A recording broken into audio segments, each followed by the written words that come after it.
From this it appears that the hatred of something does not befit God. For as love is to the good, so hatred is to evil, for to those we love we will good, and to those we hate, evil. If, then, the will of God cannot be inclined to evil, as has been shown, it is impossible that he should hate anything. Again, the will of God is directed to things other than himself, as has been shown, in so far as, by willing and loving his own being and his own goodness, God wills it to be diffused as much as possible through the communication of likeness. This, then, is what God wills in other things, that there be in them the likeness of his goodness. But this is the good of each thing, namely, to participate in the likeness of God, for every other goodness is nothing other than a certain likeness of the first goodness. Therefore, God wills good to each thing.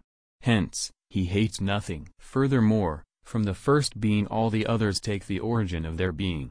If, then, God hates anything among the things that are, he wills it not to be, since to be is each thing's good. He wills, therefore, the non-existence of his own action by which that thing is brought into being either mediately or immediately. For it was shown above that, if God wills something, he must will the things that are necessary for it.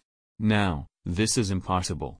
This is apparent if things come into being through his will, for then the action by which things are produced must be voluntary. The same is the case if God is by nature the cause of things, for, just as his nature is pleasing to him, so whatever his nature requires is pleasing to him. God, therefore, does not hate anything. Moreover, that which is found in all naturally active causes must be especially found in the first cause. But all agents in their own way love their effects as such. Thus, parents love their children, poets their poetry, and artists their works. All the more, then, does God not hate anything, since he is the cause of all things. This is what is said in wisdom, for you love all the things that are, and hate none of the things which you hast made. However, God is said by similitude to hate some things, and this in a twofold way.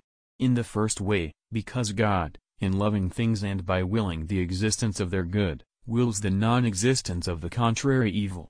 Hence, he is said to have a hatred of evils, for we are said to hate what we will not to exist. In the words of Zechariah, "And let none of you imagine evil in your hearts against his friend and love not a false oath. For all these are the things that I hate, says the Lord." These, however, are not effects in the manner of subsisting things, to which properly love and hate refer. The second way arises from the fact that God wills some greater good that cannot be without the loss of some lesser good. And thus he is said to hate, although this is rather to love. For thus, inasmuch as he wills the good of justice or of the order of the universe, which cannot exist without the punishment or corruption of some things, God is said to hate the things whose punishment or corruption he wills. In the words of Malachi, "I have hated Esau," and the Psalms, "You hate all workers of iniquity, you destroy all who speak a lie.